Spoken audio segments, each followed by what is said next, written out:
Time now for Michigan's #1 outdoor radio show, Mike Avery's Outdoor Magazine. Outdoor Magazine is brought to you by Jay Sporting Goods, the Yider Insurance Group, Angler Quest Pontoons and Polarcraft Boats, The Forward Corporation, Primal Tree Stands, Security Credit Union, Garber Chevrolet, and by Michigan Brand Meats. Now, here's Mike Avery.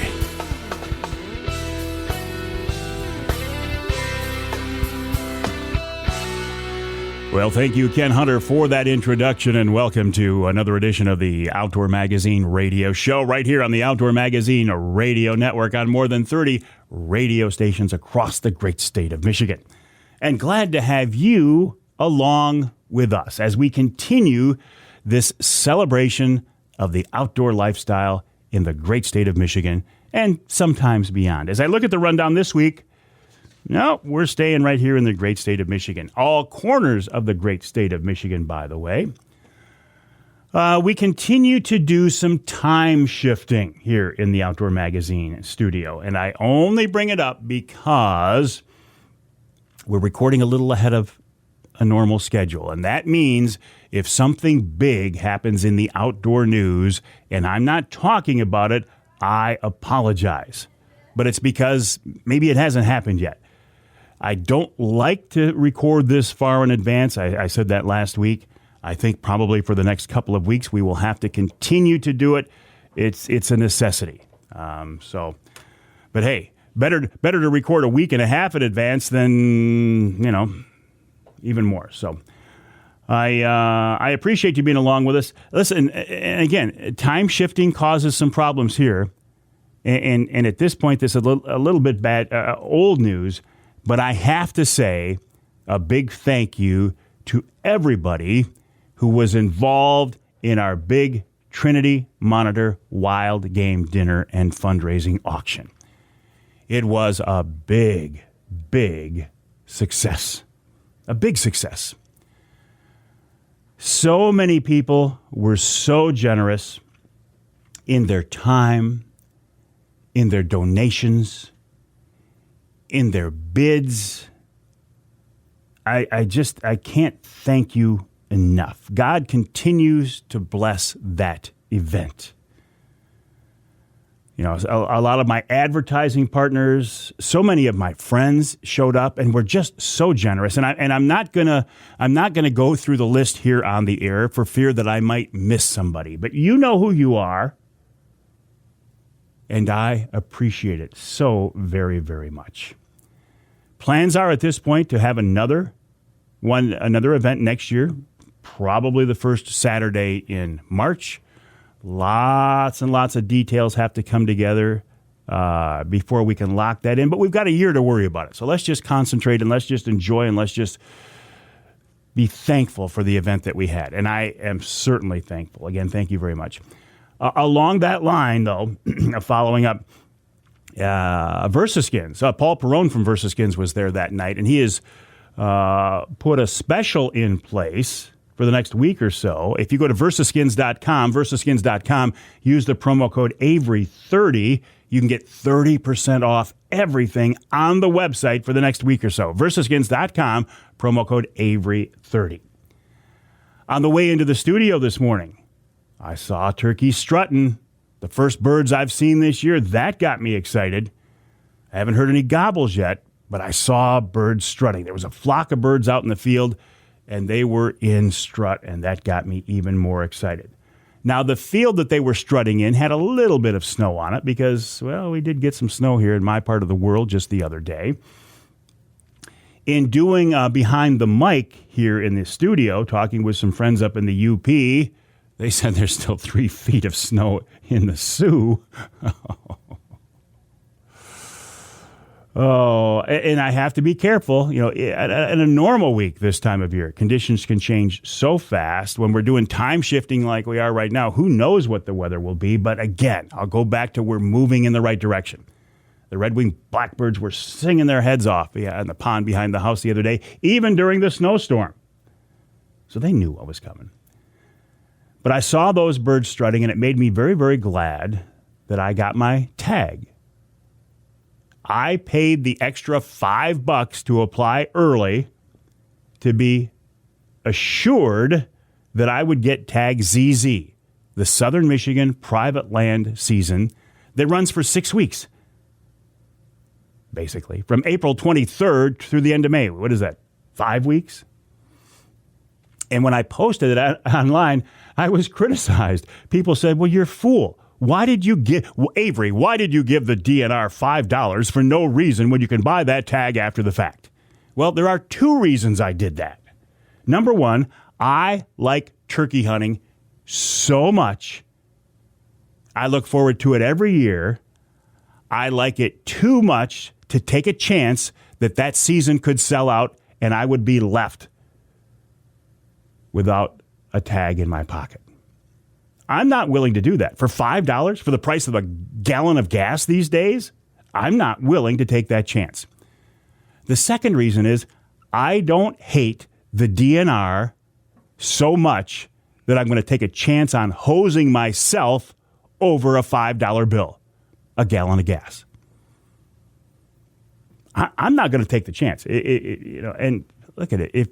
If you hate the DNR and you're willing to roll the dice, almost assuredly you could get ZZ over the counter. I don't deny that.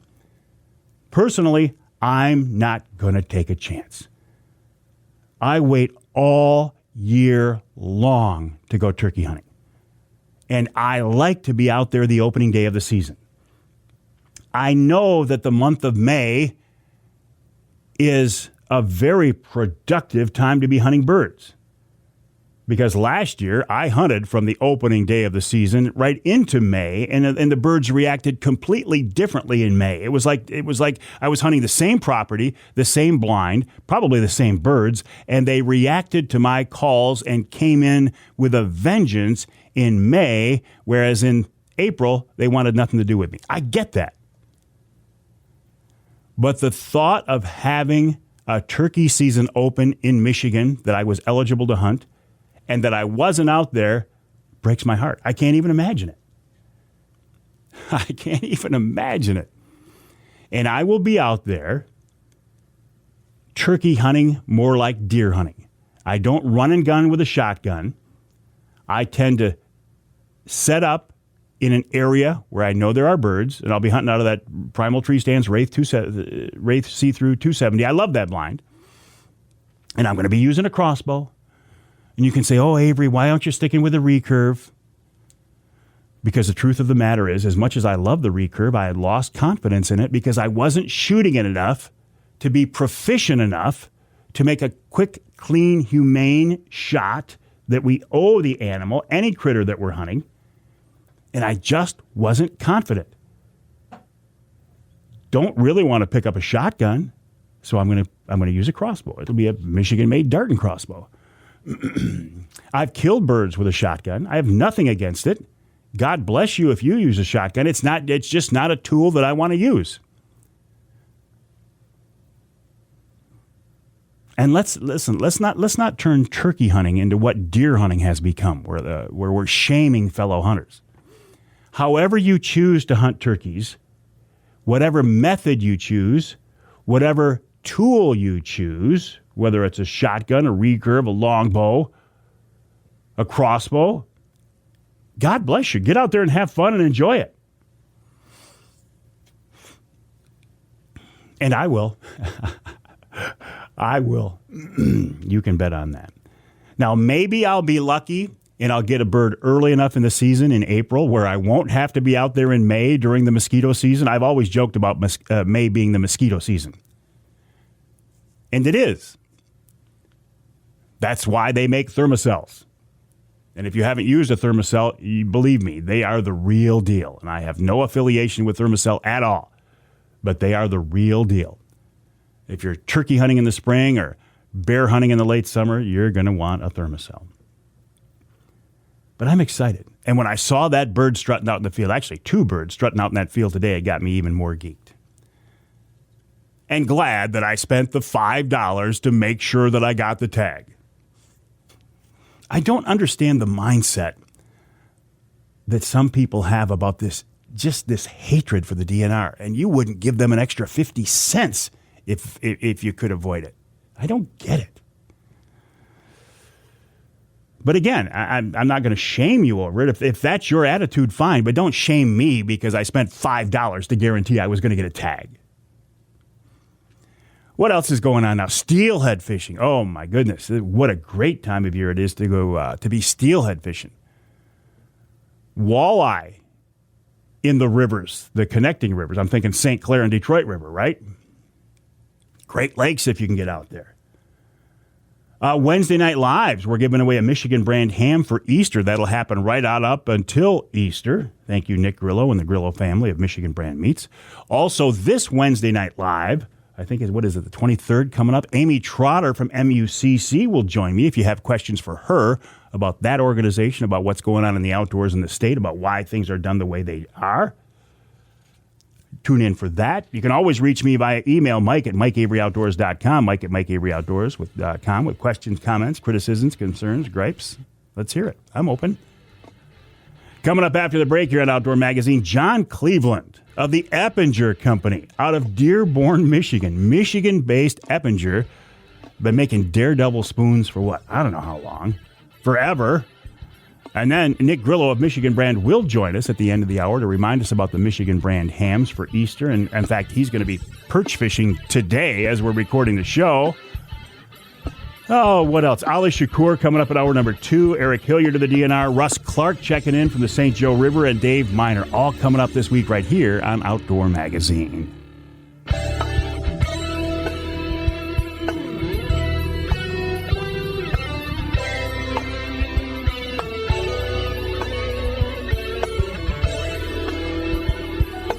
You can hear the Outdoor Magazine show on more than 30 stations across the great state of Michigan, also available as a podcast. You can hear anywhere. The podcast numbers are soaring right now. Pat, I'm not sure what happened, but I mean, just exponential growth. I'll take it. I can't figure it out. I don't know the reason, but I will take it. You can hear the Outdoor Magazine show on WZTK in Alpena, 105.7 FM. You can hear us in St. Joe on WSJM 94.9 FM.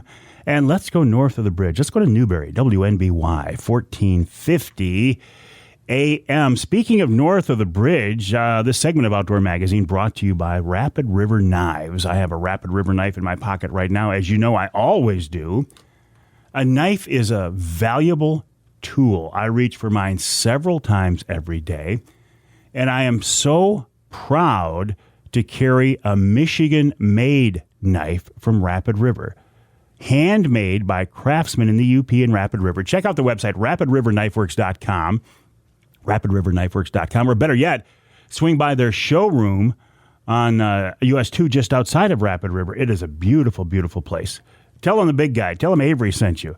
I've run into several people lately, and the first thing they do is reach into their pocket and pull out their Rapid River and say, I'm so glad you told me about Rapid River Knives. Well, it's my pleasure. RapidRiverKnifeWorks.com. You know I love to work with and promote and talk about Michigan-based companies.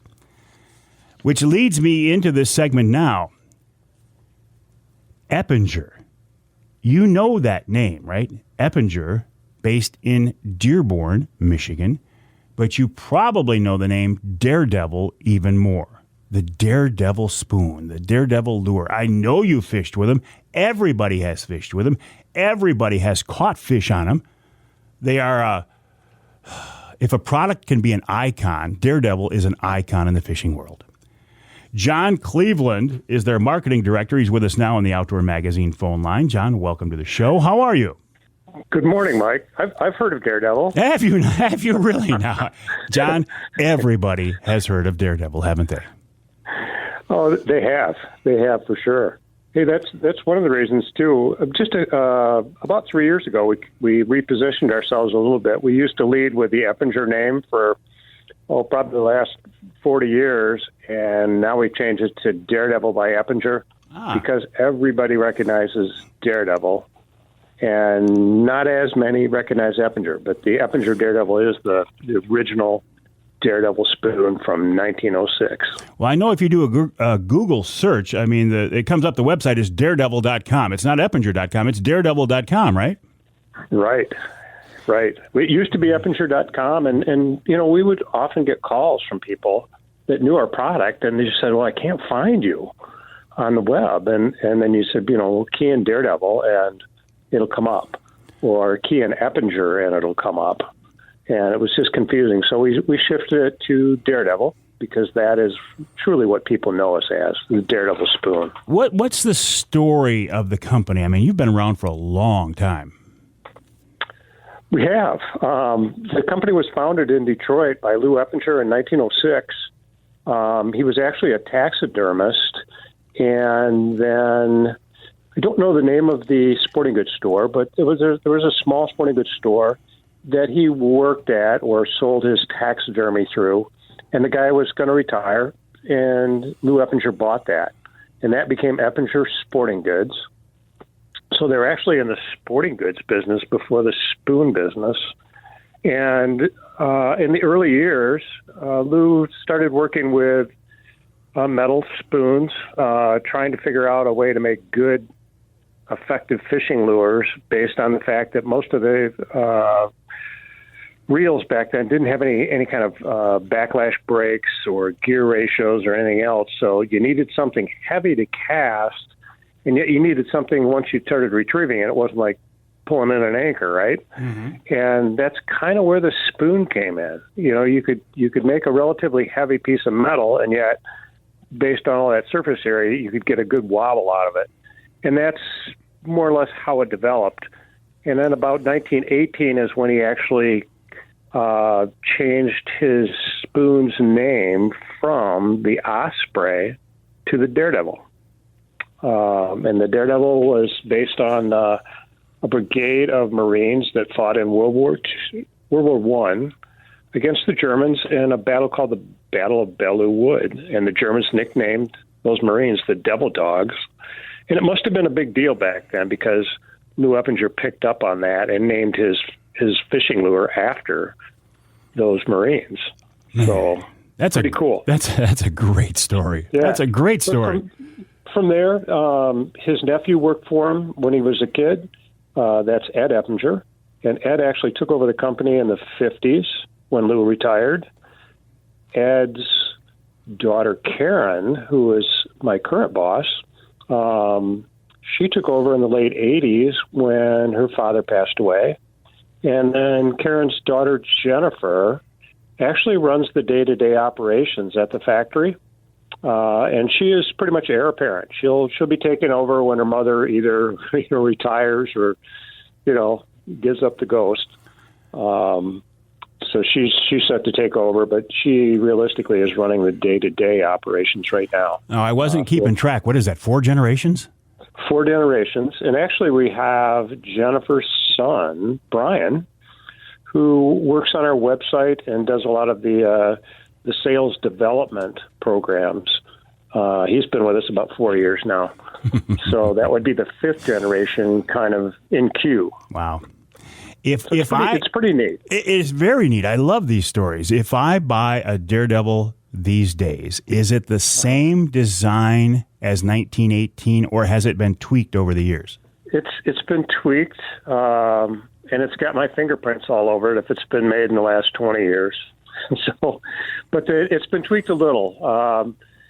They worked on the dies to make the center of the spoon just slightly thinner and the outside of the spoon slightly thicker, which helps it from spinning as opposed to wobbling. If you retrieve a Dardevle, one of the issues you have with all spoons, if you retrieve them too fast, they'll start spinning in the water.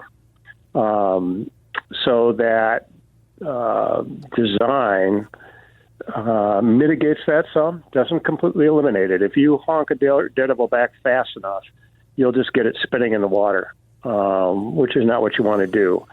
And part of the design of actually most spoons were designed back in the turn of the century, and the reels were much slower.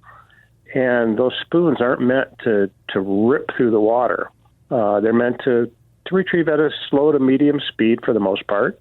There's lots of neat nuances you can add to it with, moving a rod tip and stopping the lure, let it drift back or down, and then almost like jigging it as you're bringing it back in. But the design, yes, it changed just a little bit, but that was back probably I'm guessing the 30s. I mean, there's no written history of it. Nobody wrote it down when they did it, right? Mm-hmm. They just did it. But it really hasn't changed since then. I know we have not changed anything in the last probably 70 years. Why? It works. I know. That's one of the keys. It's not the sexiest lure on the shelf, but it's probably the most effective. I mean, I get to travel all over North America, particularly in northern Canada, fishing for pike and lake trout, and I do a fair amount of salmon fishing in Alaska. And I mean, it's not really a brag, but for the most part, I will often outfish other people in the lodges with our spoons.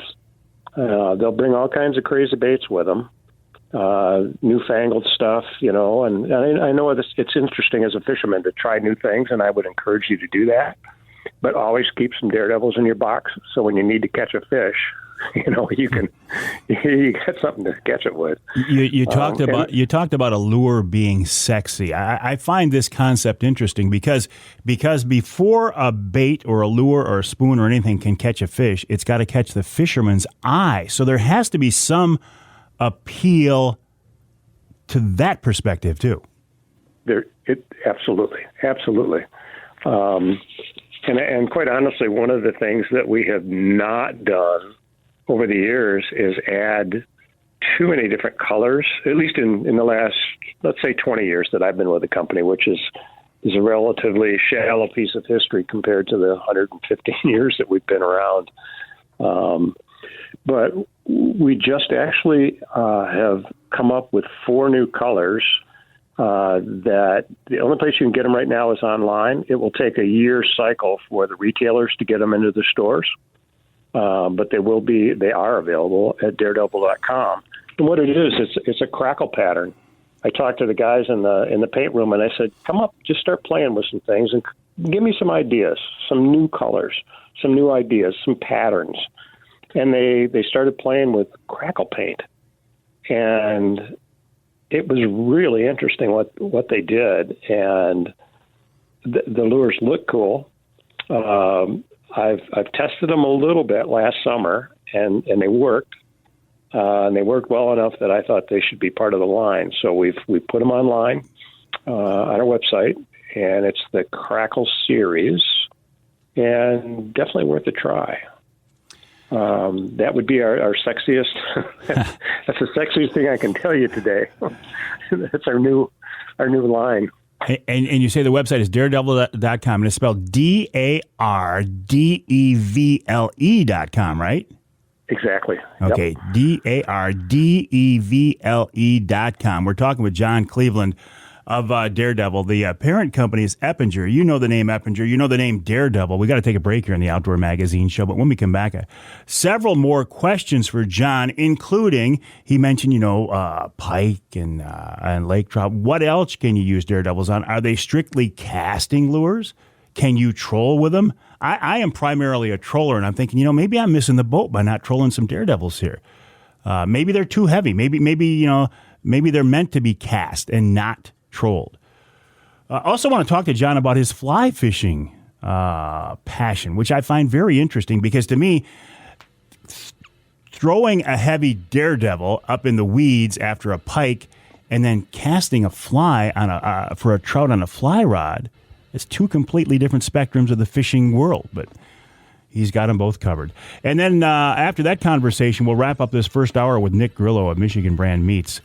We're doing ham giveaway for Easter. That'll be right on through Easter. We do that every Wednesday night at 7 o'clock Eastern on my Wednesday Night Live. I would encourage you to tune in for that. You can watch us on Facebook, Twitter, YouTube, LinkedIn. More with John Cleveland of Dardevle, daredevle.com after the break right here on Outdoor Magazine.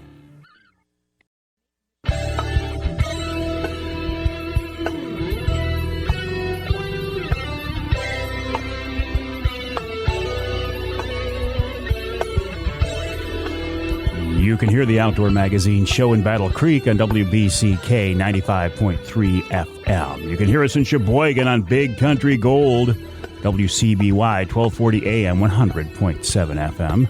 And you can hear us north of the bridge in Marquette on WDMJ 1320 AM. This segment of Outdoor Magazine is brought to you by the Linwood Beach Marina and Campground. Linwood Beach can be your year-round Saginaw Bay fishing destination and your Mid-Michigan tracker and Angler Quest headquarters. You know I love that. For more info, check them out online at linwoodbeachmarina.com. That's linwoodbeachmarina.com. Linwood Beach, of course, a very, very popular hot spot for Saginaw Bay walleye anglers. But here's something. Later this summer, head on out of Linwood Beach Marina, go up into the shallows, go up into the weeds, and throw a daredevil. A good old-fashioned daredevil up into those weeds, and you'll be surprised what you might find. Some big walleye, some monster pike up in there. The website for Linwood Beach, again, is linwoodbeachmarina.com. The website for Daredevil is daredevil.com. John Cleveland is their marketing director, and he's with us on the Outdoor Magazine phone line right now.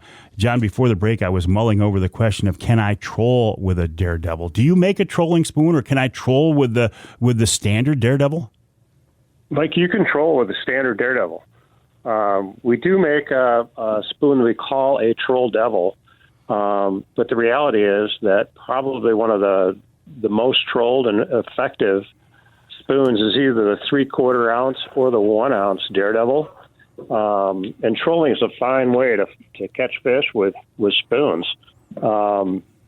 In fact, if you're faced with a fairly big stretch of water, particularly if you're not absolutely familiar with it and you want to find fish, trolling a daredevil at anywhere from maybe 1.5 to 2 miles an hour is a great way to use it as kind of a search bait to see if you can locate the fish. Trolling along weed beds is just an awesome way to catch fish with spoons. In fact, I think probably spoons were used to troll first more often than they were to cast. So yes, they work incredibly well as a trolling tool. How are these spoons made? Are they stamped? Are they painted by hand? What's the process? Yeah, we do all of our stamping out in Isle, Minnesota. There's a factory out there. They specialize in stamping. We don't own the factory itself. We do own the dies. The dies that all Daredevil spoons or Eppinger spoons are stamped from are owned by us. No other companies get to use those dies. But I'll put a stamping order in, let's say, for one particular type of spoon, maybe 200,000 spoons. That company has the spec as far as the diameter, the size of the material, and the type of material. And the type of material would be half-hard brass. We don't use any steel. We use brass. It just makes a better lure, the specific weight of it, etc. Not even me, right? But many, many years ago, they discovered that brass was really the best material to use. So we'll have the lure stamped. Then the blanks are, if they're going to get plated, there's a plating factory literally across the street from the stamping factory. I mean, they can roll a cart across the street and with a load of Daredevil spoons, plate it, and then they're shipped to our factory in Dearborn, and that's where all of the painting and processing is done once they are stamped and plated. So the Dearborn factory is the Daredevil factory. There's no other factory or facility other than here in Dearborn, and they're all hand painted. That's where I joked earlier. I said, if our customers buy a Daredevil, it's probably got one of my fingerprints on it, along with the other dozen people that we have working with us. Right? I mean, we all get a chance at some point to process and touch and evaluate that lure before it gets sent out, which is pretty cool. It's a good quality control And process. Again, I think it's a wonderful, wonderful story about a Michigan-based company. But before we let you go, I got to follow up on one quick thing here.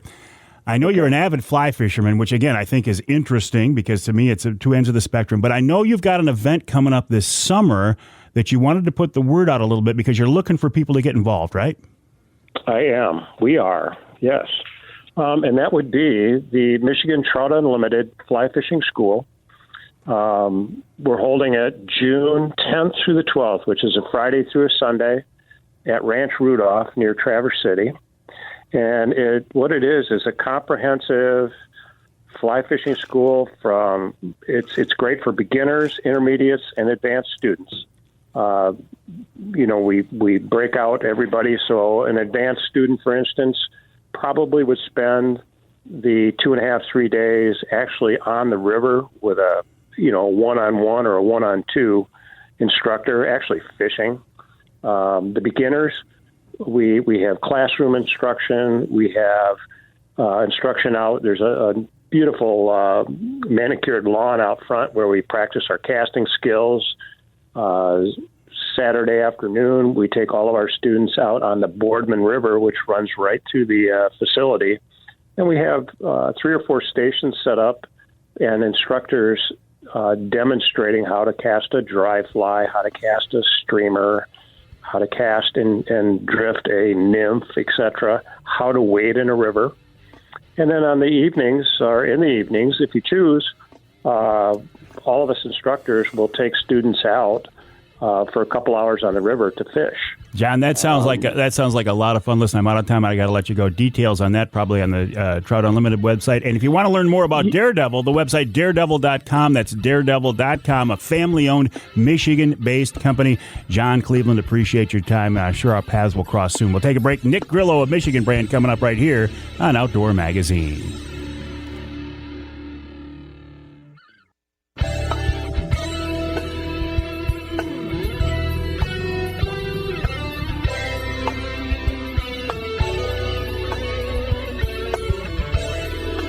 You can hear the Outdoor Magazine show in Cairo on WKYO 1360 AM and WIDL 92.1 FM. You can hear us in Manistee on WMLQ 97.7 FM. And you can hear us in Traverse City on WTCM 580 AM. Just a quick follow-up to our previous segment here. I was talking about the fly fishing school. John Cleveland tells me the website for that is TUFFS.org. Trout Unlimited Fly Fishing School, but it's TUFFS.org. Well, I turn our attention now to my buddy Nick Grillo of Michigan Brand Meats. Nick, welcome back to the show. How are you, buddy? Doing great, Mike. How are you today? I'm doing good, but you're getting ready to go. You're getting ready to go after some jumbo perch, aren't you? Yep. We're above 32 degrees, barely 33, but we said, you know what, let's go. So we're going up with Captain Bob there with Central Coast Angling and going to slay some big perch today. Man, you guys have taken some big jumbos right on through the winter in open water this year. Yep. Yeah, we've gotten close to 10 master anglers already just this winter alone. It's amazing. Wow. I mean, multiple 14-plus big jumbos, yep. Love it. Well, have fun. Good luck. I wish I was fishing with you. A couple of reasons I wanted to get you on the show this week, Nick. I want to let people know, remind people that you, the Grillo family, and Michigan Brand Meats are continuing your generosity in that every Wednesday night live, now through Easter, you're giving away one of those wonderful Michigan Brand hams. Yep. Ham for holidays, as we call it. And, yep, but like you said, Easter is already right around the corner, sneaks up on us, and of course, we want to do it again. So I think this is the 3rd year we're already doing it with you. And we've had a lot of fun doing it every Wednesday, tuning in with you on your Facebook Live and getting all those nice comments and picking a winner. It's really fun. So we wanted to keep doing it. Well, there's a Michigan Brand ham at every holiday at the Avery House. We absolutely love these things. So it's nice to be able to share with others. And for folks who don't win a ham, in fact, the commercial was just airing here, your website, michiganbrand.net, if somebody doesn't have a retailer in their part of the state, they can order online, right? Yep, exactly. We have all our hams. The only ones we don't are the Spiros that you like a lot. We don't offer those online just because we only do those a couple weeks before the holidays like Easter or like Thanksgiving and Christmas. But every other ham we have right on the online store, and we can ship direct to your house. Yep. I do love those spiral cut hams, but I got to tell you, last time for New Year's, we tried one of your standard hams, and I think I like that just as much. Yeah, I remember that. You texted me and said that they ran out, and we actually did run out earlier than we thought. We sold them out pretty darn quick, and which isn't a bad thing, but we did end up not having them in the stores there those last few weeks. And, you asked me which ham, and you took the football ham, which is a boneless ham. And I remember you texted me and said, I actually like that one just as much. I know it. Yeah. Hey, another cool thing going on at Michigan Brand. You guys now are working with the Loons Ballpark. You're gonna have your products there. Yep. We're gonna have more to come on Facebook and Instagram. So we'll be posting some stuff. But yeah, we're signing on with them to be official partners, sponsors for the next 3 years, and we're going to be having our brats inside the park and for sale, obviously. And then we're going to have some of our hunter sticks as well. And they're even going to be having jerky for the players down in the clubhouse. So instead of eating any other snacks, they're going to be having Michigan Brand jerky. So it's going to be awesome. I think that is awesome. I think what you guys are doing, again, a family-owned, Michigan-based company, been around for a long time, but you guys are growing like crazy, Nick. Congrats. Thank you. Yep, we owe a lot of thanks to you and to our loyal customers across the state. And as you've mentioned before, we do have a store locator online, and we're up to like 390-something, 92 stores across the state right now that have our products. So if you check it out and see where the closest one is to you, or like you said, we can ship right online to you. Well, aside from making great products, tasty products, and I think I've tried them all and I like them all, you guys, the Grillo family, especially Nick Grillo, man, you guys are hardcore hunters and anglers. Yep, I know. You posted my picture, and we haven't really got a chance to talk too much about it, but I did that goose hunt there at early February, and about a week and a half ago, I finally cooked them, but we did some goose snack sticks out of them. So just a friendly reminder, anybody can do that. It doesn't have to be only venison. You can bring us elk, you can bring us bear, you can bring us venison or goose. And I actually did that with a lot of the goose meat. I took it into work, and we made some snack sticks out of it. So, but it's got to be deboned. It's got to be processed for you guys a certain way before you can take it in the shop, right? Yep, correct. Yeah, times are changing, obviously, and part of being a USDA facility is we can't have any carcasses inside our building. So that's exactly like you said. It needs to be deboned. Now, it doesn't have to be trimmed up perfectly or anything. I mean, it's all your own personal preference. But you could literally just take it right off the bone and throw it in a grocery bag or a Ziploc and bring it in, and we can take it from there. Make it into jerky, make it into sausage. Yep. Perfect, Nick. Listen, I appreciate your time. I know you're anxious to get in the water. Good luck on those jumbos. Thanks for your support on Wednesday Night Live and the Easter hams, and congrats on the deal with the Loons. The website is michiganbrand.net, michiganbrand.net, and you will not meet a more hardcore hunter or angler than Nick Grillo of Michigan Brand, michiganbrand.net. We'll take a break for the top of the hour. When we come back, we're going to talk a little fishing. Southeast Michigan, springtime walleye fishing with Ali Shakoor. Then Eric Hilliard of the DNR checks in this week's Ask Avery segment with an interesting question from a listener. And Russ Clark coming up in Hour 3 of Outdoor Magazine.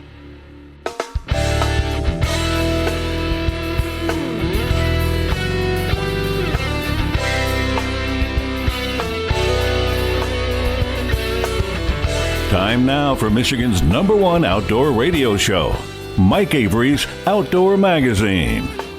Outdoor Magazine is brought to you by Jay Sporting Goods, the Yider Insurance Group, Angler Quest Pontoons and Polarcraft Boats, The Forward Corporation, Primal Tree Stands, Security Credit Union, Garber Chevrolet, and by Michigan Brand Meats.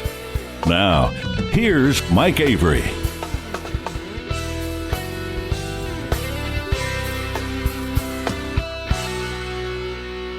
Well, thank you, Ken Hunter, for that introduction, and welcome to hour number 2 of this week's Outdoor Magazine radio show here on the Outdoor Magazine Radio Network on more than 30 radio stations across the great state of Michigan. Why do I say that?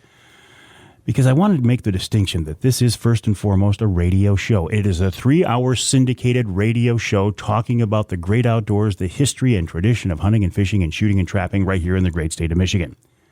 And I think the best way to listen, if you can, is on your local AM or FM station. because you get your local news and weather and sports, even your local commercials, your ads. Maybe there's a sale you want to take advantage of. Plus, the broadcast stations get the content of the show before the podcast is uploaded. So again, if you can, I strongly encourage you to listen to the radio version of the show. But if you can't, if you live in some part of our state not covered by the broadcast signal, or if your local station doesn't carry all 3 hours, isn't it nice to know that there is a podcast version of the show available? And I know everybody has a podcast. That's why I try to make the distinction. Everybody has a podcast, but there aren't many syndicated statewide radio shows. So that's why I make that distinction. But I do love podcasting. I think it's a wonderful outlet. Podcasting, you could start a podcast. You could use your phone and start a podcast. And if your content is good, if your topics are good, you could be successful with it. So that's why I love podcasting. Anybody can do it. The podcast version of the Outdoor Magazine radio show is available everywhere you get your podcasts from. It's on my website, MikeAveryOutdoors.com. It's on the Mike Avery Outdoors Facebook page, on Amazon Music, Audible, Twitter, LinkedIn, iTunes. I'm not even going to go through the whole list. Anywhere you get a podcast from, you can get the podcast version of the Outdoor Magazine radio show, including YouTube. Now, in addition to the podcast of the radio show, I do monthly podcasts for offshore tackle, Angler Quest boats, Primal tree stands, and Polar Craft boats. And you can find those podcasts on their respective websites as well. Regardless of how you hear my voice, regardless of when you hear my voice, a big thank you is in order. I do certainly appreciate it. There's a lot of different things out there vying for your time, your attention, your downloads, your views. And I do certainly appreciate you supporting me over all these years to be able to do what I'm doing. And I have, God willing, a lot more years in me as well. I always say that one of the reasons that makes this job interesting and exciting after all these years is the fact that I get a chance to talk with so many interesting and knowledgeable people. And to kick off the second hour of the show, I want to talk with a guy named Ali Shakoor. Ali is an incredibly interesting guy. He's a fisheries biologist. He is a tournament fisherman. He is a licensed charter captain. He is a speaker and an educator, and he's with us now on the Outdoor Magazine phone line. Ali, welcome back to the show. Always a pleasure to talk with you. Hey, thank you, Mike. It's such a pleasure to be back, and I'm happy to be on the number one outdoor radio show in the state. You do a fantastic job. As a matter of fact, I listen to a lot. I think you're one of the best out there, period. So, as always, thanks again for having me on the show. Well, I appreciate you saying that. So that means a lot coming from a guy of your caliber. And I follow you, Ali. In fact, I was looking at some of your posts from a couple of weeks ago. I think you were in Minnesota, and it looked crazy. I mean, you guys were driving four-wheel trucks on the ice, but you were following a snowplow to get out there. Yeah, so we were up in the Otter Tail Lake region for Bass Pro Shops ice fishing shoot, myself and a couple of other anglers. And, yeah, we had a big plow truck plowing the road in front of us, and it was pretty nasty. It was 20 below every morning. The plow truck actually got stuck that night. It was 5 below, about a 30-mile-per-hour wind, and he would plow a road, and the wind would cover it right back over. But, hey, we caught fish. My fingers, the feeling is returning to my fingers finally. The feeling is returning, and it was a good time. Well, most people, I think myself included even, don't realize what goes on behind the scenes of some of these things. I mean, conditions can be brutal. You can have camera malfunction. The fish might not cooperate. It's a big deal, isn't it? It is a big thing. The beautiful thing for that shoot is that the fish cooperated. We got some awesome shots with some big crappie and some monster bluegills. But yeah, we had camera malfunctions. We had 2 vehicles got stuck on the ice. And just the behind the scenes things, you catch a fish and it's okay, put it back in the hole and pull it back out. Hold it this way, pull this way with the light. And it can get kind of brutal in the conditions, but it's awesome to see how professionals do their job to create that kind of stuff. And it was an incredible learning experience for me.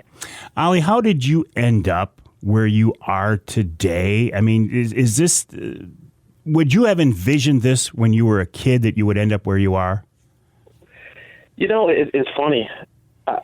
I kind of envisioned it, but I think it was my father kind of planting the seed. We watch Michigan Out of Doors, and, he'd talk about growing up watching Morton F. and all these, figures in the state of Michigan.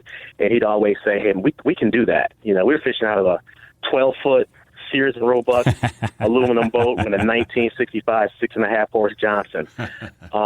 Hey, we can do that. We can hang out with those guys.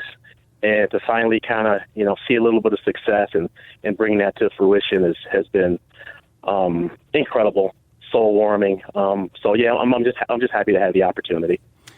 Well, and you make the most of it. I mean, you're a hardworking guy, you're a well-educated guy, and I see you seeking out these opportunities to reach people and further your knowledge and help people increase their knowledge as well. Yeah, it's important to me because I didn't get to where I am in a vacuum. There were people who guided me and mentored me along the way and taught me things and taught me secrets, so who would I be to then not pass that on to not just the next generation, but someone in my own generation who's interested in getting into it. So I'm always looking to kind of spread the good word. And, I'm a Michigan man. I love the state of Michigan. I love the outdoors. I'm always looking to be a voice for it. So, yeah, I take great pride in that. And again, it is a learning process. So I go to these seminars and people think that they're just getting stuff from me, and they ask questions and make statements and talk about their situations. And I try to draw things from them also because it is a learning process. Well, this time of year, I can't talk with you without talking about walleye fishing in the springtime in southeast Michigan. Is there any better fishery in the country this time of year than it right there in your backyard? I don't think there's a better fishery on the planet. I think we live, the Huron-Erie corridor, Erie, Detroit River, Lake St. Clair River, Saginaw Bay, finest fishery on the planet as far as I'm concerned. We're truly blessed to be here. And, just talking about it this time of year is starting to really get my blood boiling. Well, and the fact that you have such high praise for our Michigan walleye fishery,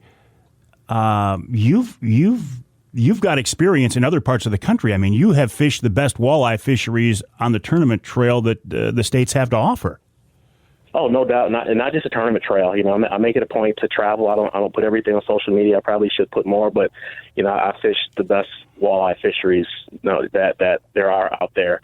And hands down, when you talk about quantity and quality, catch rates and everything else, where we live here, there are very few places that come close in my estimation. So what is it about southeast Michigan that makes that perfect storm? Why do we have such a great walleye fishery? Well, the waters that we live near, especially Lake Erie, Saginaw Bay, they've had their ecological issues and pollution issues over time, but, what area of the planet has not? They're just fish factories. It's just the perfect storm of productivity, bait fish and, just being at this latitude and, this part of the country, this part of the world. It's just, the perfect storm where everything has come together. And the people here are also passionate about it. There are places where you take the Columbia River, salmon is king, and you can go out there and catch a 20-pound walleye, but they don't want those fish there. So they're not really nurtured, So here walleye are king, basically. And I'm thankful for that. And the people who fish it should be thankful for that as well. Well, you're a biologist. You have a far greater insight into this than I do. I'm just a passionate participant and a guy who has been watching, for example, the Saginaw Bay walleye fishery for a long time now. But I consider it one of the greatest conservation success stories I've seen in my lifetime. Lake Erie caught on fire. Saginaw Bay was overfished and polluted, and look at them now. Mm-hmm. Mm-hmm. For sure. People don't realize, in the 60s, the recreational fishery in U.S. waters of Lake Erie was shut down. There was nothing going on because of the pollution. It is a fairy tale success story. And I want to just point out something you said. You said, I'm a biologist and you're just a passionate angler. People need to understand that the passionate angler is just as important as the biologist. When I would do stuff, I was up north in northern Wisconsin and doing some stuff for muskie. And every time I pull up to a launch and I see that 75-year-old man that fished that lake, this is his whole life, immediately I'd make a beeline. Hey, man, tell me about the lake. What do you see? Compare this to the past. So your insights as a passionate angler are extremely important and should not be downplayed. Well, again, I appreciate you saying that. We're talking with Ali Shakoor. We got to take a break. I think Ali and I could probably talk for 3 hours to fill the whole show, but we got to take a break. When we come back, we'll talk more about the details, the how to, the where to, the when about walleye fishing in the springtime on the Detroit River, St. Clair, Lake St. Clair, Lake Erie. We'll see what Ali has in mind. He has great advice. You can follow him, by the way, online. His website is Ali Shakoor Fishing, ALISHAKOOR. AliShakoorFishing.com. You can find him on other social media outlets as well. But he has a wealth of information and just a great guy to talk with. Also coming up this hour, Eric Hilliard of the DNR talking about a new format for their Fishing and Hunting Digest. And then this week's Ask Avery segment. A listener asked me, Avery, would you rather fish walleye, turkey hunt, or bear hunt? You can only do one. I found that an interesting question, so we'll talk about that and more, all coming up in hour number 2 of this week's Outdoor Magazine.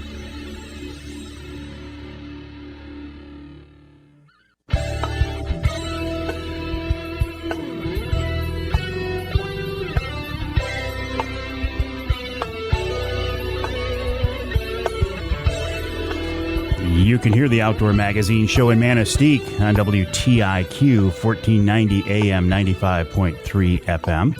You can hear us in Taos on WIOS 1480 AM 106.9 FM. In fact, they air us twice each weekend. I appreciate that very much. And you can hear us in Port Huron on WPHM 1380 AM. This segment of Outdoor Magazine is brought to you by VersaSkins. Just change your skin for the season you're in. And Paul Perone of VersaSkins has a special going on right now.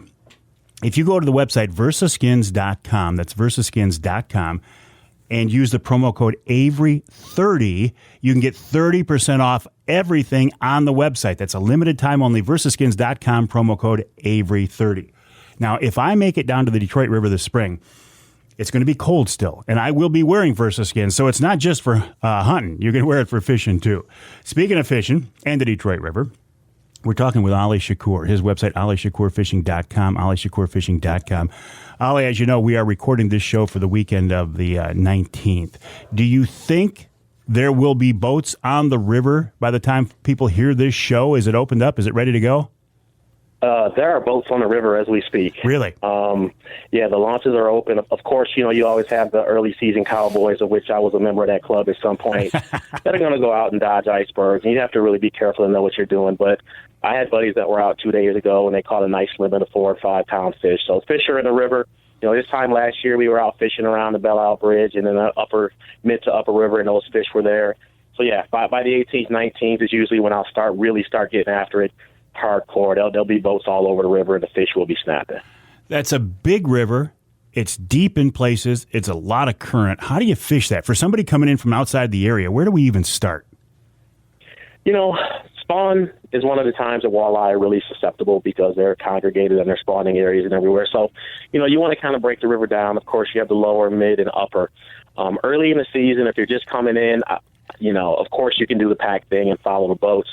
I like to kind of try to head the fish off in main migration routes into the river. And there's a couple of main ones up the Trenton Channel, up the Amherstburg Channel on the Canadian side, and up through kind of Sugar Island Cut. So they'll use these highways kind of like the Livingston Channel. They're a little bit deeper, a little bit faster, as highways to travel up into the river to get to their spawning grounds. Now, once they get there, you want to catch them on their spawning grounds. Walleye will generally, in the river, will spawn on undeveloped rocky shorelines. There's a lot more on the Canadian side, but of course they're spawning on the American side. And a lot of that spawning activity will take place at night. So what I like to do is target those shallow flats first thing in the morning. And remember that those fish, generally speaking, won't leave an area. What they'll do is just kind of slide up and down the breaks a little bit. And when they start to move, that bite dies. Now you're going to use, if you have your side imaging, you can actually pick up where those fish are on a break and get your boat right on top of them again. Side imaging, I haven't fully figured out how to use it yet, but I'm fascinated by it. Yeah, it's an incredible tool. Side imaging, along with the forward-facing stuff, the Lowrance active target, which I use. But with the side imaging, you just kind of cruise up the river, 3, 4, 5 miles an hour, and you'll see those little blips. Those fish will look like little pieces of rice, actually, with a shadow. And you can see exactly where those fish are holding on the breaks. And you'll see people out jigging and doing their drifts, and they're not anywhere close to being on fish. It really cuts down on the random aspect of fishing for those fish in the river. So side imaging and your down imaging are extremely important. Unfortunately, sonar is highly underutilized on the river, but I would suggest getting familiar with it and really starting to bring it into play. Why, and you're going to think this is a stupid question, but why down imaging versus standard sonar or vice versa? Well, down imaging has a smaller cone angle versus 2D sonar. So when you're looking at side imaging, it's a wider, whether you're using 83 or 200. Now, when you get into the straight down imaging, you're basically getting a picture of what is directly under your boat. And if you're vertical jigging, main thing is to keep your line vertical. You want to be straight up and down. So you get a picture of what is directly under the boat, what you're drifting over. So if you've used your side imaging to kind of get on that break, get in that general area, now you kind of put on that down imaging or look at that down imaging screen to see if you're directly over those fish, as opposed to, they can be more towards the outside of the cone. And when those fish are not really aggressive, sometimes you got to bounce that jig right on their nose right there. So, really being able to pinpoint their location is important. Speaking of bouncing that jig, I want to get your thoughts on this. Gary Roach always said, Gary Roach, the father of jigging for walleye, said, go as light as you can, 8th ounce, 16th ounce, whichever you can get away with. Our mutual friend Lance Valentine says, don't worry about that. You want to maintain contact, even if you have to go with a bigger jig. Where do you fall in this spectrum, Ali? For me, basically, I'll fish 5/8 99% of the time in the river, whether I'm shallow or deep, In the Detroit River, I think boat control is one of the deciding factors. But there are times, depending on who I have in the boat and where I'm fishing, where I'll actually go up to 1.5 ounces. If I'm fishing deep water and it's really rough.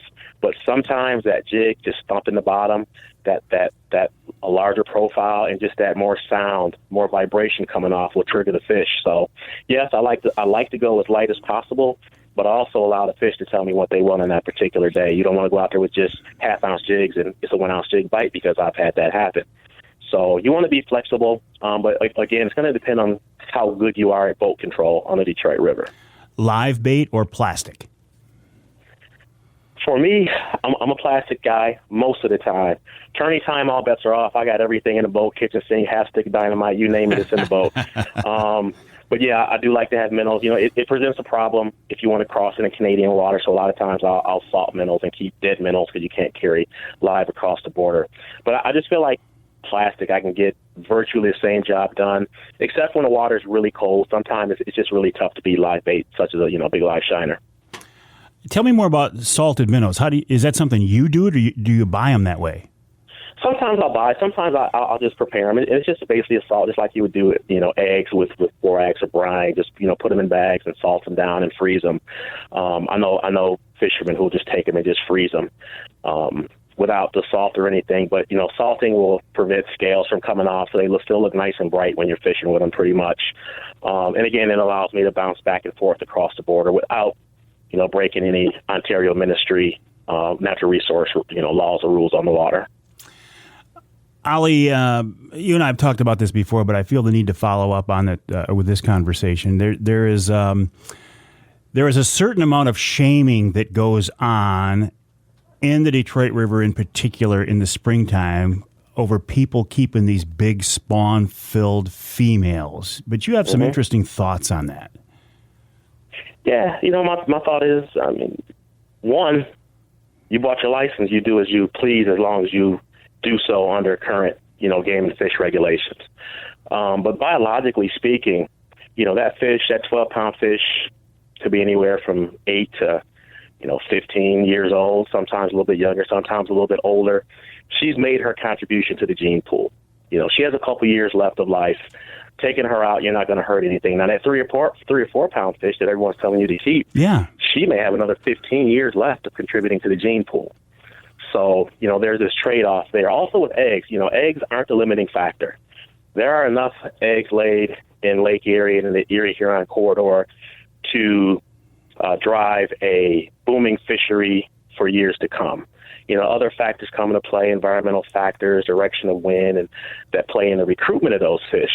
But people keeping that 12-pound fish in the springtime are not going to do anything. What's the difference between keeping that 12-pound fish in March and keeping her post-spawn in July on the lake? There's no difference. So rest assured, biologically speaking, ecologically speaking, keeping those larger fish. Now, we're talking about Lake Erie. We're not talking about a Canadian Shield Lake or Green Bay or some other places where it may come into play. But here where we are, the consensus is that keeping those larger fish has no effect on the fishery. It's all natural reproduction there. There's no fish stocked at all. What are the trends? Is it an uptrend, a downtrend, or does it vary drastically from year to year even? Normally it varies from year to year, but these last few seasons have been outstanding. I just saw the trawl data from 2021. They're saying that it's the largest hatch on the record, larger than 03, which drove the trophy fishery for many years. The hatch index was the highest on record also. Right now they're saying we're going to end up being somewhere around 150 million fish in the fishery that are of catchable size recruited to the fishery. So we're looking at a booming fishery for years to come. And I'm saying there's no effect of keeping those big fish. You still want to be a steward of the environment. You don't want to be reckless, but keep your fish and enjoy the fishery and don't get caught up in that other stuff. It's just something that's going to cause issues and divide us more than we already are. So go out and have some fun with your family. Is there enough forage, enough bait fish for all these fish that are being hatched out there? Yeah, there are, and a lot of people have had concerns about the perch. Central Basin, Lake Erie, the perch have been kind of struggling. Western Basin's okay. Saginaw Bay has made an incredible comeback, I think, in the past couple of years. Not looking at trawl data, just looking at catches and the perch fishing that I've been doing up there. But yeah, right now the bait situation is fine. You have to remember that even if it isn't, if all these fish are hatching, the system will reach an equilibrium, and they would take a look at that. They would the DNR or the Lake Erie Fish, the commission would lift limits and do what they could do to help control that fishery. But right now, we're in great shape. Again, this is the finest fishery on the planet, and I really don't have any concerns. And I know the people who really manage the lake don't either. One quick question before we run out of time. You mentioned perch and walleye. Up here on Saginaw Bay, I hear people say, look, and if you're going to have walleye, you're not going to have perch. Is that true? Are they mutually exclusive? No, not at all. Not at all. You have to realize, again, that everything kind of reaches an equilibrium. If you have a booming walleye population, doesn't mean that perch have to be low. We haven't had great hatches. There's been some issues with forest and kind of some food web things that have gone on. But no, I think we'll get back to where there's going to be a great perch fishery and walleye fishery. Again, these things just kind of take time to balance out. But I don't think the two are mutually exclusive at all. Ali, are you fishing the tournament circuit this summer? I am. I'm going to fish the National Walleye Tour, all the events. I'm going to be doing a little bit of traveling. I have national team championships on Lake Oahe in South Dakota and the Cabela's Masters Walleye Circuit World Championship on Green Bay in October. So it's going to be a busy year, trying to squeeze that in around family and my daughter's sports activity. So I'm going to be running like a madman. All right. Well, listen, have fun. Good luck. It's always a pleasure, and I look forward to talking to you again soon, Ali. Yes, sir. Thank you for having me on the show. It's always a great time, and I really appreciate the opportunity. Outstanding. Ali Shakoor, the website, alishakoorfishing.com. That's alishakoorfishing.com. Ali Shakoor, Shakoor. alishakoorfishing.com is the website. You can find him on social media as well. When you go to his Facebook page, scroll down a little bit and find that video we were talking about earlier in the conversation about his time out on the ice in Minnesota. I mean, it looked absolutely brutal. But we're moving away from that now. We're moving into springtime and open water. We'll take a break here in the Outdoor Magazine Show. When we come back, Eric Hilliard of the DNR talks about a difference in the way they are approaching their hunting and fishing digests. And then we'll wrap up the hour with this week's Ask Avery segment. That's coming up in hour 2 right here on Outdoor Magazine.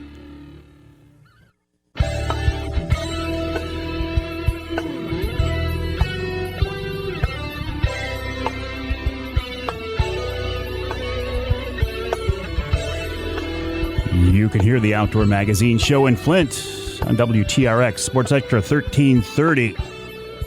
In Houghton Lake on the Twister 92.1 WTWS. And in Lansing, WILS 1320 AM. This segment of Outdoor Magazine is brought to you by MUCC's On the Ground program. OTG, as it's called, is a program to improve habitat for fish and wildlife across the state. For details, check out the Michigan United Conservation Club's website. It's MUCC.org.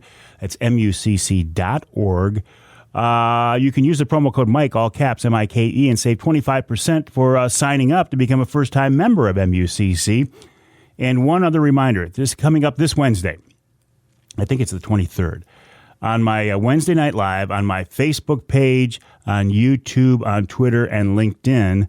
MUCC Executive Director Amy Trotter will be joining me to answer any questions you might have about that organization and what's going on around the state. Again, the website, mucc.org. Turning our attention now, though, to Eric Hilliard of the DNR. You know Eric. He's the guy who, when they draw the Pure Michigan hunt, he's the guy. And I still kind of mad at him for not drawing my name. I'll get over it, and I will fully forgive him when he actually draws my name for the Pure Michigan hunt. But in the meantime, he's with us on the Outdoor Magazine phone line. Eric, welcome back. I'm just busting your chops, but I sure do want to win that Pure Michigan hunt sometime. I know, unfortunately, there's about 57,000 other hunters that want to win it as well. One of these days, though, Mike, keep putting in those applications, your name's bound to come up at some point, right? Well, yeah. Hey, if you don't enter, you can't win. So that's why I keep entering. Yeah, exactly.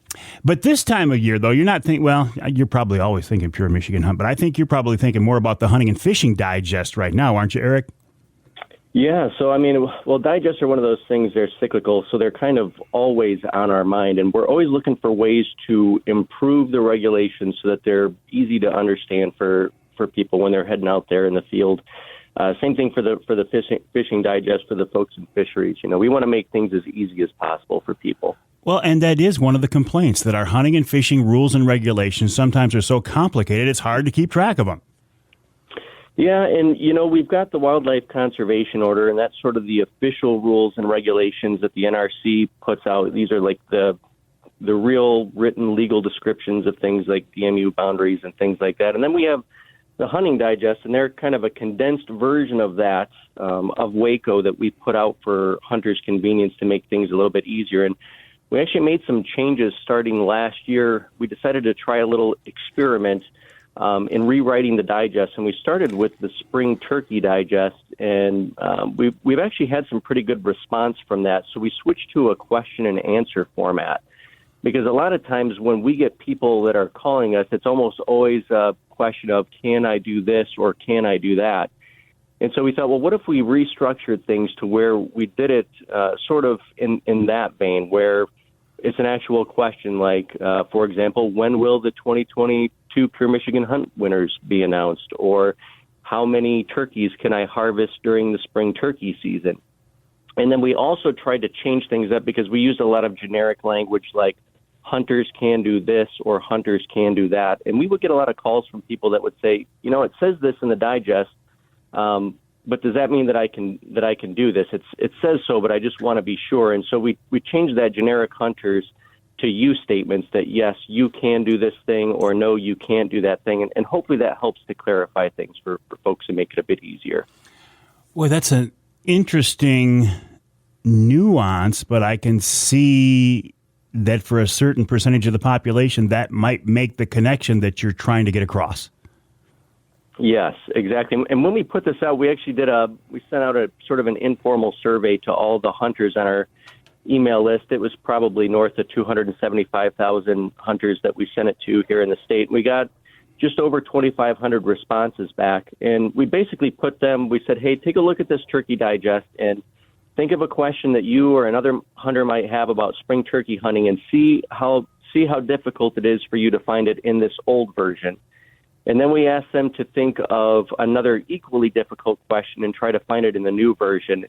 And so we did a net promoter score, and the old version scored a negative 45 for basically ease of use of finding the information.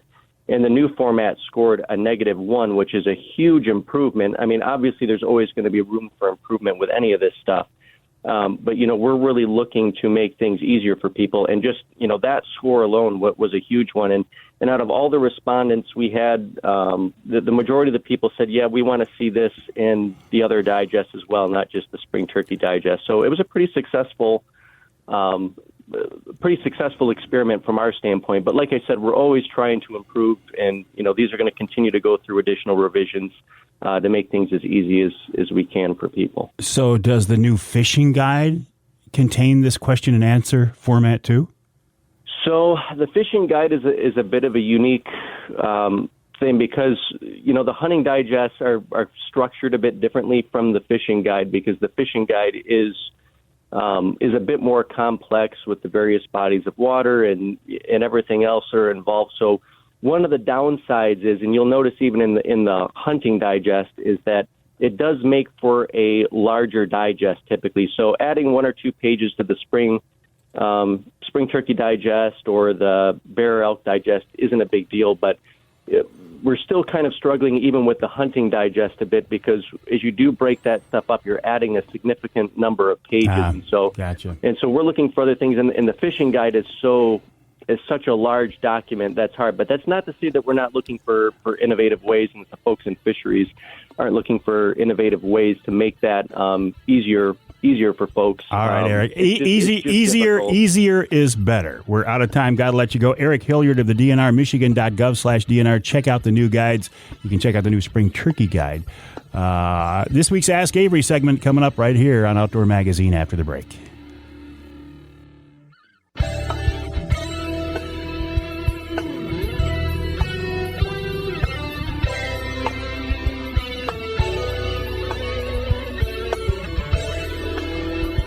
You can hear the Outdoor Magazine show in Houghton Lake on 98.5 WUPS. You can hear us in Holland on WHTC, AM and FM, 1450 AM, 99.7 FM. And you can hear us, let's go north of the bridge. Let's go to the Sioux, ESPN 1400 WKNW. The Ask Avery segment is brought to you each week by my friends from Security Credit Union. Security Credit Union loves to work with outdoorsmen and women, and they can help you with your next outdoor adventure. Check them out online at securitycu.org. That's securitycu.org. The way the Ask Avery segment works, this is your chance to get involved in the content of the show, the format of the show, the programming of the show.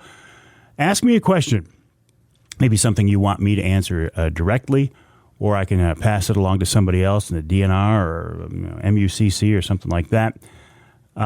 Best way to get them to me is to send me an email, mike@mikeaveryoutdoors.com. That's mike@mikeaveryoutdoors.com. You can send them to me in the social media messages, but they don't always make it to me, and there's so many of them. Just send me an email, mike@mikeaveryoutdoors.com. That's exactly what Emil did from Genesee County. He sent me an email. He says, I know you don't enjoy deer hunting as much as you once did, and I don't know if you waterfowl or small or large game hunt outside of Michigan anymore. Also, there are dozens of fish species to fish for all year long across this world, but, and he said, this is the premise that leads me into my question. If you could only do one of these things for the rest of your life, but it meant you couldn't do the other two ever again, what would you choose? Bear hunting, turkey hunting, or walleye fishing? Because I know you truly love all three. Emil, I do love all three. This question got me thinking. What would the answer be? Okay. All right. I really love bear hunting, but I don't know if I would want to do it every week. You know, I love to go out for a springtime bear hunt and a fall bear hunt, and I'm really hoping to get a Michigan bear tag this year. And I love it. But how many different ways can you hunt bears? I don't hunt behind hounds. I have nothing against it. It's just nothing that I've done before. I hunt over bait in a blind, and I truly, truly love it. It's a passion of mine. Turkey hunting. Oh, my Lord, I love turkey hunting. I love the interaction. I love the fact that they'll gobble at you and they'll talk with you. But could I do it, 6 months a year, 7 months a year? I don't know. Walleye fishing. Yeah, I do love walleye fishing. I do. I've been walleye fishing on Saginaw Bay for a long, long time now, and I don't pretend to be very good at it. I catch my share of fish, but I am outfished on many days. But I don't think there's anybody who loves it any more than I do. So what would I do? I would probably, as much as it pains me to say this, I would probably take walleye fishing.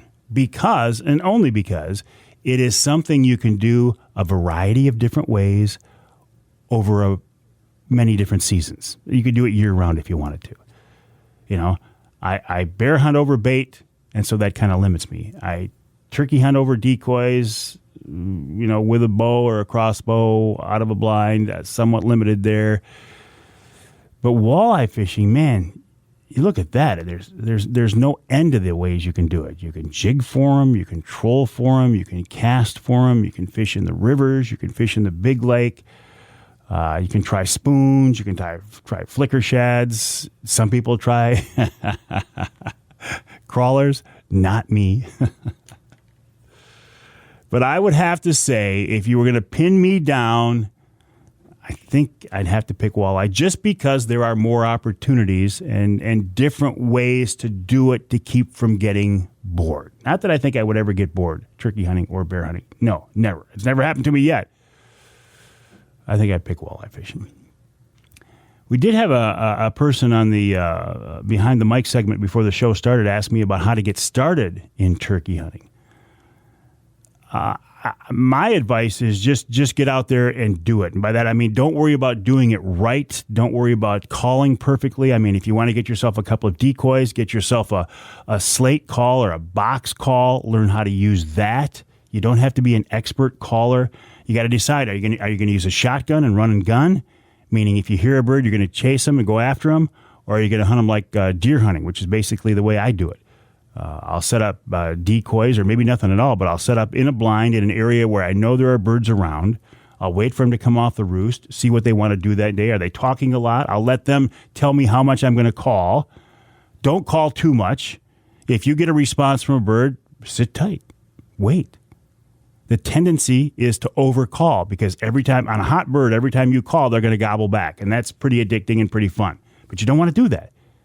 You don't want to let them know, you don't want to turn them off. So just give them enough vocalization to get them interested and let them come in. I would say for a beginning turkey hunter, go with a shotgun. I've killed birds with a shotgun. Nothing against it, but I want to put a broadhead through a bird this spring, and it'll be with a crossbow. Emil, thank you for your question. I appreciate you sending me that question to Mike at MikeAveryOutdoors.com. But to answer your question again, if you made me do it, I think I'd stick with walleye. And I would be very, very sad that I couldn't turkey hunt or bear hunt again. The deer hunting, yeah, you're right. I could kind of do without that. But that's only because what deer hunting has become today. But that's a separate story completely. Again, thanks to our friends at Security Credit Union for making the Ask Avery segment possible. Check them out online at securitycu.org. That's securitycu.org. We'll take a break for the top of the hour. When we come back, we're going to head to Southwest Michigan, talk with Captain Russ Clark of Seahawk Charters. I think he's on the St. Joe right now, but very, very soon he's going to be out in Lake Michigan. And, of course, Wild Game Chef Dave Minar in Hour 3 of Outdoor Magazine.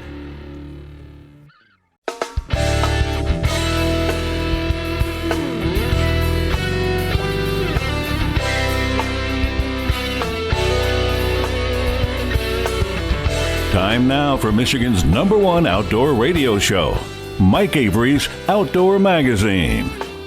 Outdoor Magazine is brought to you by Jay Sporting Goods, the Yider Insurance Group, Angler Quest Pontoons and Polarcraft Boats, The Forward Corporation, Primal Tree Stands, Security Credit Union, Garber Chevrolet, and by Michigan Brand Meats. Now, here's Mike Avery.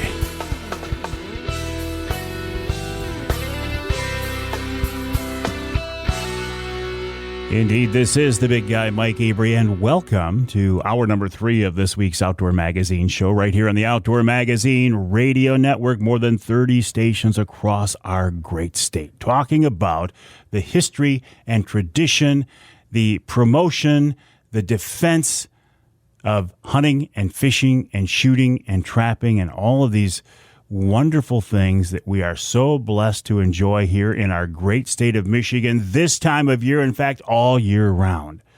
Speaking of time, let me just make another clarification here. We continue to do some time shifting here in the Outdoor Magazine radio studio. Ideally, we record the show on the Wednesday before it airs, but for the last week or so, and probably for the next couple of weeks, we're going to do some time shifting where we record the show a week early. So it's actually a week and a half ahead of when you hear the show. It's not something that I like to do, but sometimes it just gives us some flexibility to get some other things done. And that's what we're doing right now. So I only bring it up because if something happens here, if there's like a new state record steelhead or a new state record walleye or something caught, and you don't hear me talking about it, it's because as I'm here in the studio, it hasn't happened yet.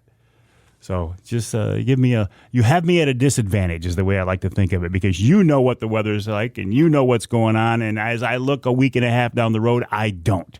And this time of year, a week and a half can make a big difference as we transition into the different seasons, especially in the southern part of the state. I was talking to a buddy in the UP this morning. He says he's still got 3 feet of snow out there. So I get it. Last hour, we were talking about walleye fishing in the southeast corner of the Lower Peninsula. Let's talk a little silverfish now. Let's talk a little salmon, a little steelhead, a little trout. With Russ Clark, Captain Russ Clark of Seahawk Charters out of St. Joe. His website is fishseahawk.com, fishseahawk.com.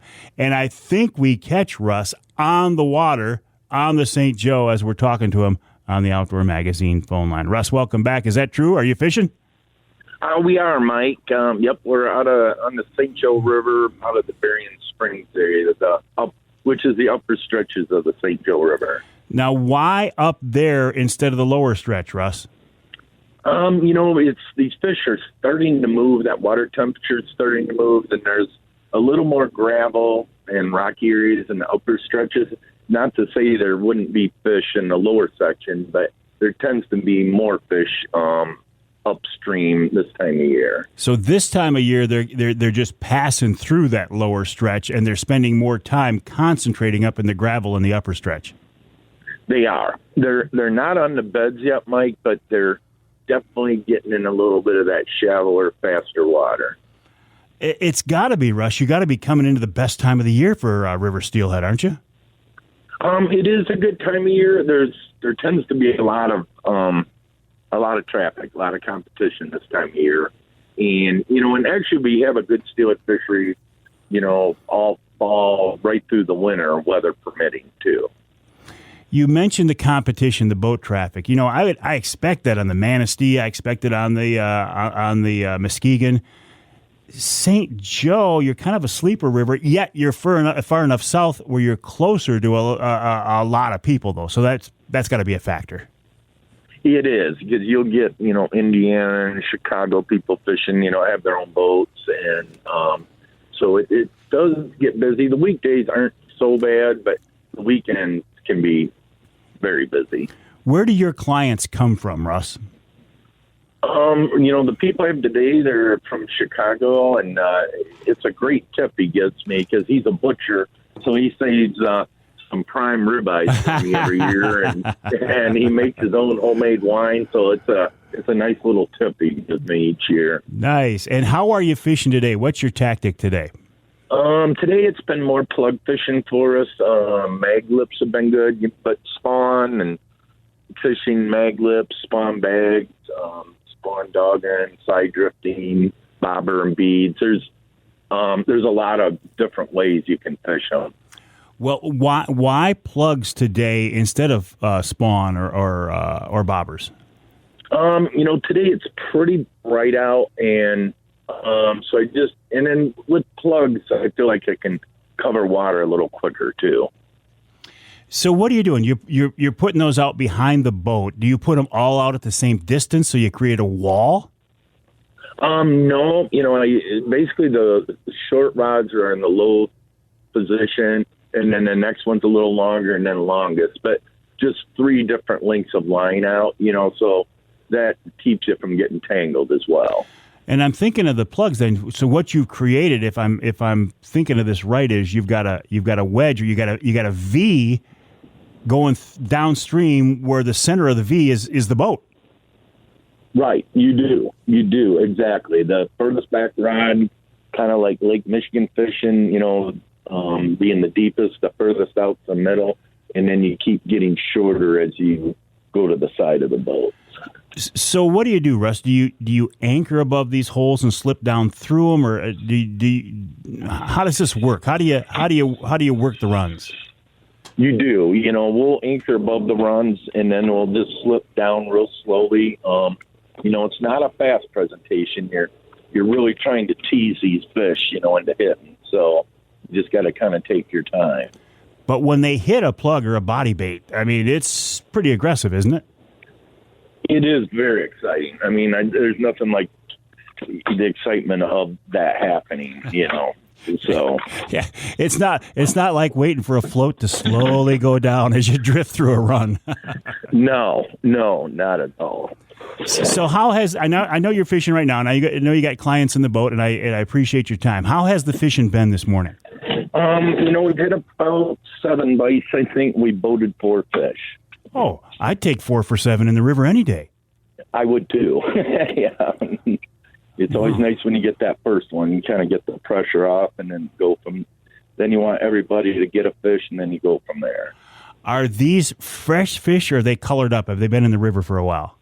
I would say both. We got, you got some that's been in here probably since last October, but then you have some new ones just getting here. And do these fresh fish, do they act differently than the fish that have been in the river for a while? Do they fight differently? Oh, they've been pretty wild for sure. They've been good fighters, absolutely. Are they jumping this time of year? They are. Man. Yep, they'll definitely put on a good show for you. A steelhead out in the big lake is a lot of fun, but you get them in the river, that's got to be a whole different ballgame. It is because, Mike, it's lighter action rod, so it's definitely a lot of fun. So what are you using on when you run these? Now, see, I can hear you're using a chain on your bow mount, aren't you? Or you're using a chain on your bow. I am. Yeah. Yep, I got the anchor winch here. So explain to me more what you're doing there. I can picture it, but people haven't seen that before. What are you doing? The boats we use are enclosed and heated, and it's a 24-foot Carolina skiff, and then the back's open. And they got about a 130-pound anchor. As you can probably hear it going down right now. Is that a chain? It's actually like a pyramid. I got a combination, looks like a pyramid sinker and chain. I got both. Why both? I just feel like I hold better with it, and with these enclosed boats, it's not bad today, but if you get a windy day, you need the weight. Well, yeah, with running a pyramid and a chain, it kind of gives you the best of both worlds then. It does. The pyramid doesn't drag back as easy as the chain, but it works good for me. So then when you want to drift down through this run, you just lift the anchor up, let the current run you back a little bit, and then drop the anchor again. Yeah, or, I'm using my motor as well. So are you constantly moving through this run, or are you setting up on a spot for a few minutes and then running back down through it? Usually set up for a few minutes, then, constantly moving, but at a very slow pace. Some runs can take you, say 45 minutes to get through. And that's what you're fishing now, is the runs, not holes, not log jams. You're kind of out in the middle in the runs? Yeah, you may still be around some log jams, but it's definitely, we're fishing more that 4 to 6 foot rather than that 8 to 12. Do you have many log jams in the St. Joe like they do up, say, on the Manistee? There is, yeah. There's still that kind of structure here, without a doubt. There's that structure, and then there's also, the gravel type bar structure. Gotcha. Listen, Russ, I got to take a break here, so I'm going to give you about a 4-minute break so you can just concentrate on your fishing. But when we come back, I want to talk a little bit more about the river, and then let's talk about that early season trolling out in the Big Lake as well, okay? Okay, sure. All right, we're talking with Captain Russ Clark, who is on the St. Joe River. As we're talking, he's got clients in the boat from Chicago. They're 4 for 7. And if you have fished steelhead in the river, I think 4 for 7 is a good day. I would take that any day. If you want to learn more about Russ, check out his website, fishseahawk.com. That's fishseahawk.com. He's in the river now. Very, very soon, he'll be heading out in the Big Lake. That southern part of Lake Michigan heats up literally and figuratively the earliest of the year, well before Manistee, well before Frankfurt, obviously. So it's the place to be this time of year. More coming up after the break right here on Outdoor Magazine.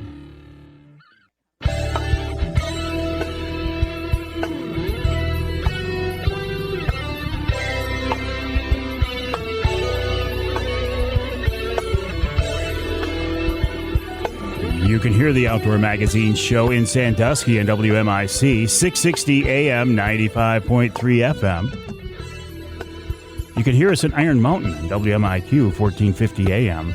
And let's stay in the UP. You can hear us in Escanaba on WCHT.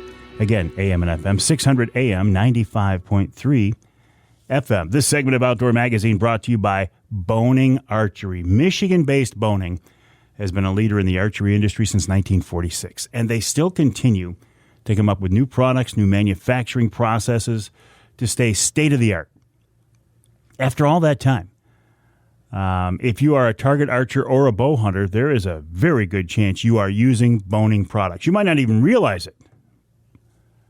I would encourage you to check them out. The website is boning.com, BOHNING.com, boning.com. When I am out there this spring turkey hunting, I will have Boning products in my setup. I would encourage you to do the same. Michigan-based Boning Archery, BOHNING, boning.com. Right now we're talking with Captain Russ Clark of Seahawk Charters. He's out of St. Joe. He's on the river as we're talking right now with clients in the boat from Chicago. Russ, during the break, tell me you caught a big fish. We didn't. No, we were just getting set up here, Mike, when we were talking for a new spot. So you moved? We did, yep. Now we kind of started up the upper stretches of the river, and we're just kind of working our way down now. Now, will you run all the way back into town, or that's too long of a run, isn't it? No, well, Berrien Springs, there's several boat ramps. There's some back by Lake Michigan, but Berrien Springs is up near the dam more, so there's a boat launch right in the middle part of the river. So there's about 4 or 5 boat launches on the river. Okay, so you're going to stay on that upper stretch of the river then today. Yeah, so this is where I put in, on Berrien Springs when I decide to fish up here. So how long will you stay in the river? Not today, but in the spring season. When will you head out into the big lake? Usually somewhere around that 5th, 6th of April is usually my game plan. And there's still some steelhead to be had in the river, but the lake fishing gets really good at that time, with the coho fishing. And limit catches are pretty common. Your springtime coho fishing, those fish are suicidal, aren't they? They are, and they're just awesome eating, too. And then the other thing we got out of St. Joe, we have a good spring king fishery as well. That gets going usually kind of the tail end of April and month of May. It kind of goes from coho to then a combination of kings and coho, and then lake trout are always quite plentiful too. Do you get browns down there at all? Not very many. Not very many at all, really. We used to, but just recent years, the plantings are kind of light on them here in St. Joe, so they're pretty much a rarity. Yeah, but when you got a coho fishery like you do, Russ, and I don't need to tell you this, but I mean that's what an exciting fishery that is. Because for one thing, people have been cooped up all winter long, and you got the first open water trolling bite on the Great Lakes right there in the southern end of the lake. It is, and the thing with coho fishing that makes it exciting, it's generally fast action. So you get multiple fish on at one time, and so that makes it exciting. So are you running into schools of fish where everything is chaotic, or are they pretty well evenly dispersed out there in the springtime? You can definitely run into schools where 6, 7 rods can go at the same time, and usually when we first get out there, it's shallow water fishing, anywhere from 8 to 15 foot of water, along the beach. And then there's a power plant. You can't get real close to a power plant since 9/11, but you still get the warmer water that will reach out away from it you fish around. So that power plant is still putting out a warm water discharge then? It is. And that's like a magnet early in the spring. Definitely can be. Sometimes you get them right along the beach, and sometimes you got to go down near the plant. When I hear you talking about, though, this shallow water trolling, maybe up by shore along the sandbars, that reminds me of fishing for browns further north. Yep, it's very similar. You know, some of it I'll do real just in my riverboat. It's got to be calm to do that. But, you know, planer boards, it's pretty much all flatline programs. Not that you can't use a couple downriggers or divers, but it's a real shallow program. Real bright colors, oranges, chartreuses. You can use some blue and silver, greens, those kind of colors. I feel like it's not a finesse fishery like it is for browns. I feel like, boy, you get the right day, anything you put in the water, those coho are going to hit it. When the bite's on, absolutely. You know, so there's certain days if the lake gets real calm, a lot of broke pressure, they can get picky. But, you know, when the bite's on, it can be fairly easy fishing.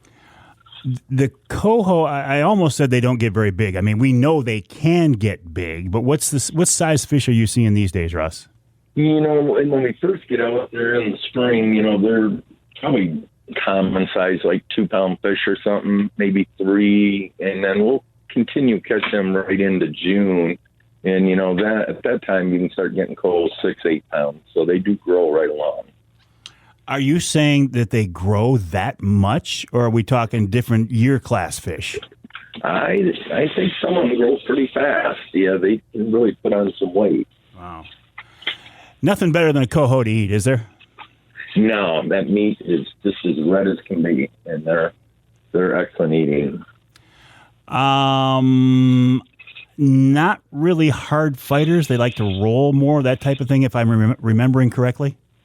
Yep, that is for sure. They're definitely they roll a lot, and that's how they can get off sometimes too. That's what keeps it interesting, Russ. It is. Absolutely, Mike. So what baits are you running for those coho out in the springtime?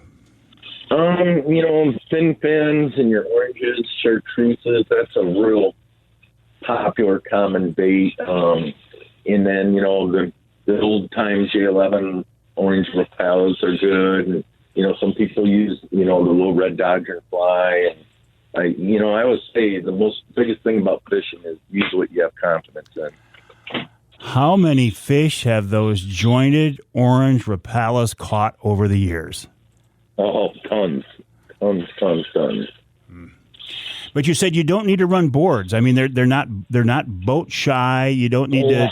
No, we do run boards. You do? Oh, you do? Okay, yep. Okay. Yep, and the boards, you know, you can run some flat lines, but you also run boards too. So when you run those boards, then are you running parallel to shore? Or are you running up on the sandbars?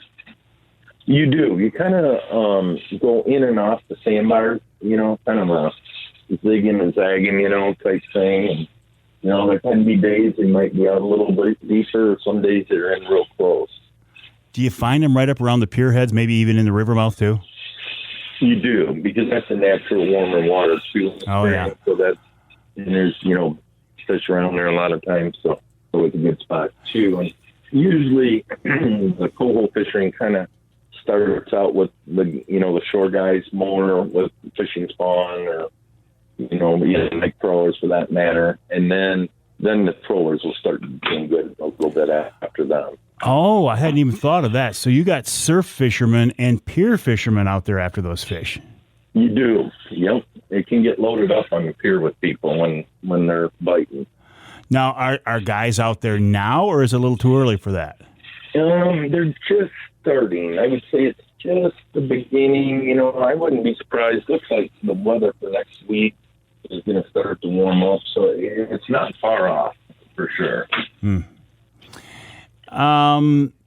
Being a walleye guy, I got to ask this question. When you're out there trolling early in the year, do you ever hook into great big walleye out there? Very rare. Very, very rare. It does happen, but not very often. What about in the river when you're chasing steelhead in the springtime? Yeah, again, occasionally, but not real often. If you were to target walleye, is there enough of a population there to have a walleye fishery?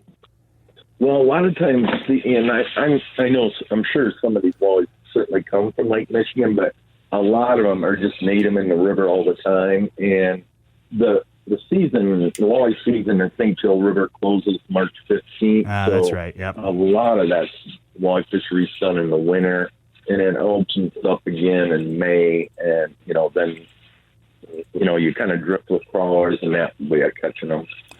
Well, Russ, I always enjoy talking with you because I think you've got a unique fishery there in the St. Joe River and the southern part of Lake Michigan. It again, literally and figuratively heats up so early in the season. A lot of people are still looking at ice when you're down there trolling open water, getting boatloads of coho. That's very true. It really jumpstarts really quick. I mean, it's amazing how fast things can change down here. Now, and you mentioned kings. Midsummer, do you have much of a salmon fishery, or do you kind of get a slack time that time of year? We do it's kind of a slack time midsummer. Our really hot month is at late April, May for kings, and then we do, like pretty much everywhere else, we get them in August as well. So you do get them in August, when they're coming back into the river again. Right, but it's usually an offshore fishery. It's not really at the pier heads. It's still, in deep water fishing.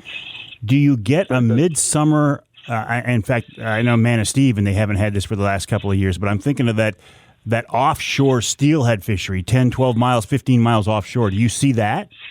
Not real commonly. We do get the summer run steelhead, Skamania, and kind of that's always around that 4th of July period, and if the lake rolls over, you'll get them by the piers. Otherwise, you're going to get them, offshore fishing, and kind of put a lake trout program out along with, some stuff up higher, coppers, lead core, that type of thing to catch steelhead.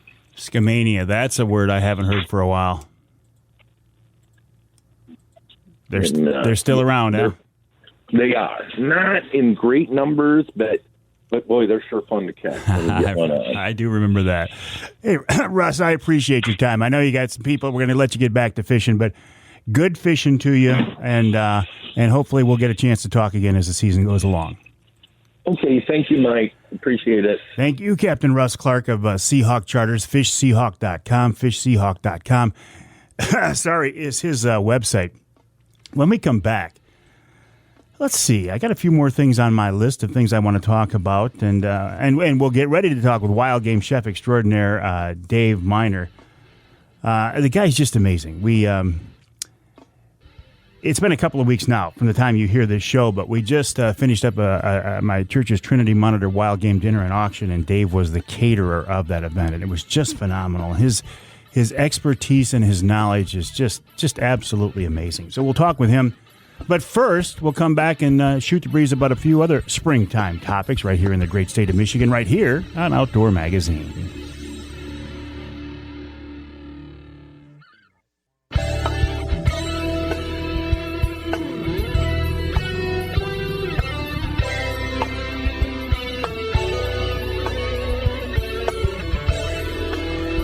You can hear the Outdoor Magazine show in Ludington on News 97.98, 98.7 WLDN.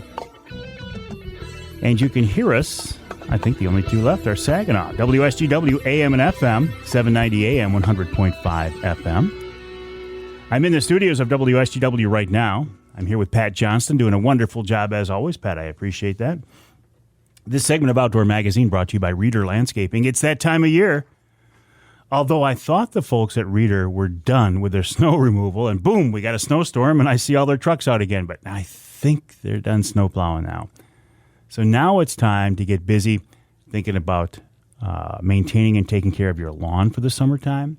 Any projects you have, man, you want to schedule those now. Don't drag your feet because the schedule is going to get real busy. I've got them all locked up. I got them locked in. I know what they're doing at my place this summer, and we're ready to go.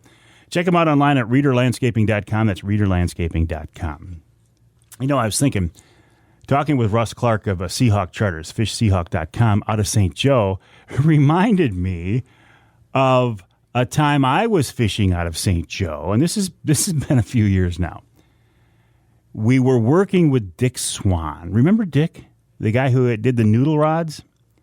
He was an extreme light line fisherman, not just in the rivers, though, out in the big lake. And if I remember right, he had a Starcraft Chieftain and he had some noodle rods that he was trolling for kings off the boat. And I was working with my mentor, Pete Jonas, and we were trying to do a TV show for Dick Swan. It wasn't for me, it was for Dick Swan. He was trying to do his own show, and Pete and I were his guys. And we were fishing for kings, or maybe it was Skamania, maybe it was steelhead, out of St. Joe. And we were fishing with like 6 or 8 guys. I think it was, the defensive line of the Dallas Cowboys. I remember Ed Too Tall Jones, Randy White. Those are the 2 names I remember. I don't remember the other guys. But what an interesting experience that was. These guys had never fished before, and they were like, my height, but about 150 pounds bigger and all muscle. I'd forgotten all about that. We went into, midday, we went into a bar for lunch. And when you walk into a bar in the middle of the day in St. Joe with the defensive line of the Dallas Cowboys, it gets some attention. All good. It was all positive. But I'd forgotten all about that experience.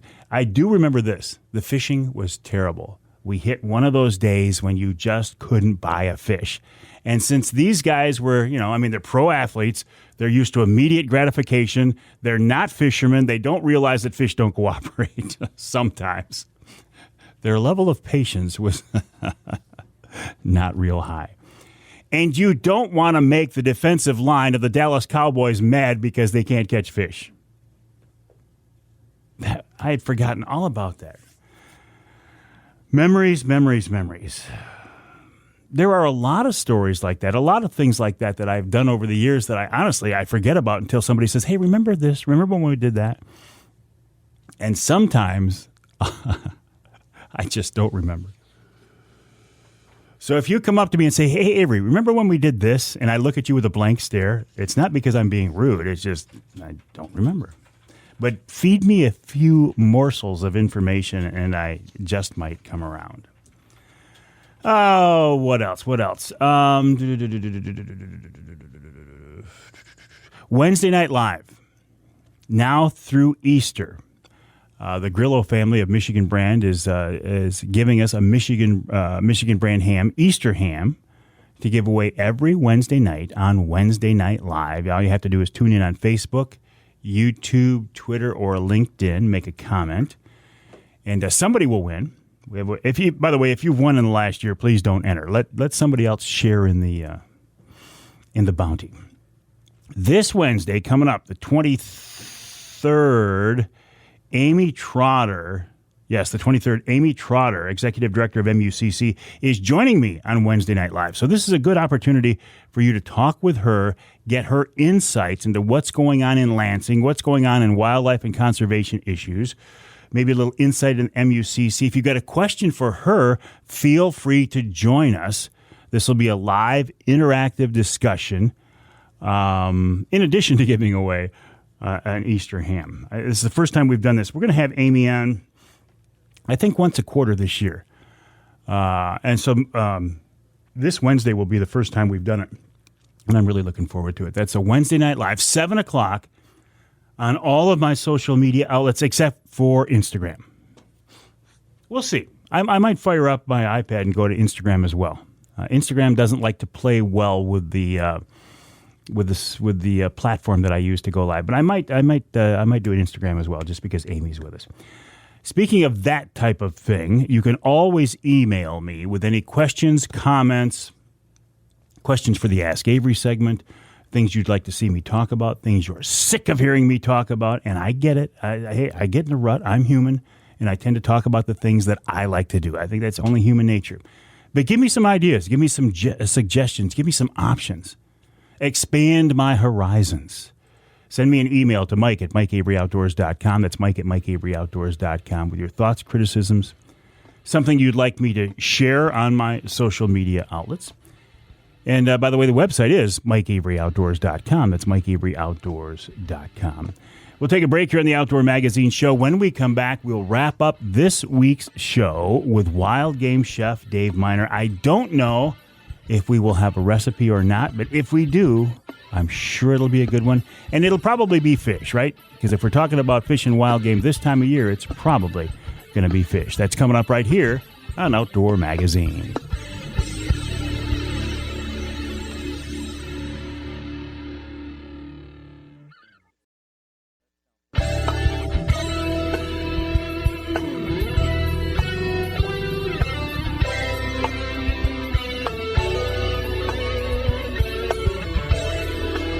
Welcome back to Outdoor Magazine. From the defensive line of the Dallas Cowboys to wild game chef extraordinaire Dave Minar. Kind of covering the gambit this week, aren't we? My name is Mike Avery, and I'm so glad to have you along with us. Also glad to wrap up each week's show with wild game chef extraordinaire Dave Minar. Now, again, we're doing some time shifting this week, and this is the show that airs actually 2 weeks after we had our big Trinity Monitor wild game dinner and auction, but I can't let this go by without bringing it up. By the way, David, welcome back. How are you, my friend? Very good, Mike. Well, I've been seeing the red-winged blackbirds. I smell the skunk. I know it. But I didn't see it. Oh, I listen, I found 2 of them in the road. In fact, I took pictures and posted them both because I was so excited to see it.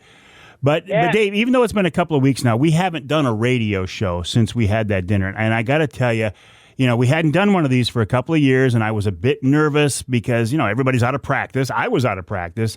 But, man, did you do a great job, and, man, did we have a great event. So did you, Mike. I was out there in the dining room a lot listening. You haven't lost your touch whatsoever. Pat yourself on the back because you had that crowd just a-going. Well, I think it's clear to me that God has blessed that event and continues to because we raise a nice amount of money. Everybody has fun. Everybody was raving about the food, especially that venison heart. I don't know what you did with that one, but man, my son James said that's the best thing he's ever had. Oh, my chef, too, was just going bonkers. He said, if there's any left, I want some home. That was gone. The coyote was gone. The bobcat was gone. There was a little teeny bit of Brunswick stew left, but I made a lot of that because we had so much donated stuff to go in there. So thanks to everybody that took the time out to help me get some good stuff. We had beaver, muskrat, coyote in there. There was a little bit of coon. There was, you name it. We had it. Muskrat, beaver, bobcat. It was an unbelievable amount of stuff to go into that ancient dish. Well, there were a lot of people who were very generous with their time and their talents and their funding to make this a success. And you were as well, Dave. I mean, listen, you went above and beyond, and I know you do for the Trinity events, and we appreciate it. But it was really a special event, and you were such a huge part of that. You're such a draw. Thanks, Mike. My crew and I really tried hard to make this the event of the year. I don't go out of my way for other people to get all the unusual meats like the beaver and the muskrat or rabbit or anything. I do whatever I can buy from the meat suppliers, and for a whole year, I usually save and vacuum seal everything we can for your event. Thanks for letting me be a part. And we appreciate it. And, our plans are to go ahead and have another one the first Saturday in March of 2023. Now, obviously, there are a lot of details and a lot of things to be worked out, but everybody enjoyed themselves. And when I said, should we do it again? I was like, yeah, let's do it again. Well, it's easy when you're sitting out there in the crowd having fun to say, yeah, let's do it again. I heard it. I heard that. I was standing there listening to that. Well, as long as I'm upright and I got a place to cook, I'll do it. Oh, yeah, we can't do it without you, Dave. It just wouldn't be the same. Oh, I'm sure other chefs could do it, but I really try hard for you, Michael. And we appreciate it. Here's the question I always have. How do you take a recipe, from Oscar and Joey's that you're making for one or maybe two people and then cook for 300 plus people? How do you do that? You just, once you do it, as I've said in the past, you just got a feel for it. Not only myself, but other chefs, they don't take in 300 times the amount of garlic. Yeah, that's my question. I made 45 gallons of beef gravy and around 20 gallons of chicken gravy to embellish all of this stuff. We went through roughly 40 pounds of onions, when I'm at the restaurant, you're making a one serving thing. You put a little teeny bit of this. Once you make it, you got it down. Not just me, but other chefs that do this kind of catering. Well, it's experience then. I think you're absolutely right. But I've been doing this since I was 16 years old. I'm 72 now, so I should have it down. I gotta believe, though, for somebody who's doing this the first time, when you go from cooking for a few people to cooking for a few hundred, that's got to be an intimidating experience. I don't know if I'd want to book a chef if I was doing a party that never done it before. Yeah, but you got to learn. You got to do it somehow. I know, but the caterers, you see, they run out of food and all kinds of crazy stuff, because we've never run out of anything for your dinners, and so I don't believe I've ever run out of anything other than maybe dinner rolls or something easy like that. Well, if folks weren't able to join us at our dinner, they can always come to Oscar and Joey's. You're open Thursday through Sunday, just off I-75 at Birch Run Road. And I would encourage people to do that, Dave. Always a pleasure, and we'll talk again soon. Wild Game Chef Extraordinaire Dave Minar, a big part of the Outdoor Magazine show, a good friend, and just a great, great chef. He made everybody happy at our big Trinity Monitor event. Check out the website, MikeAveryOutdoors.com, MikeAveryOutdoors.com. Reach out to me. My email address is Mike@MikeAveryOutdoors.com. Join us for our Wednesday night lives every Wednesday night at 7, and I will talk with you next time right here on Outdoor Magazine.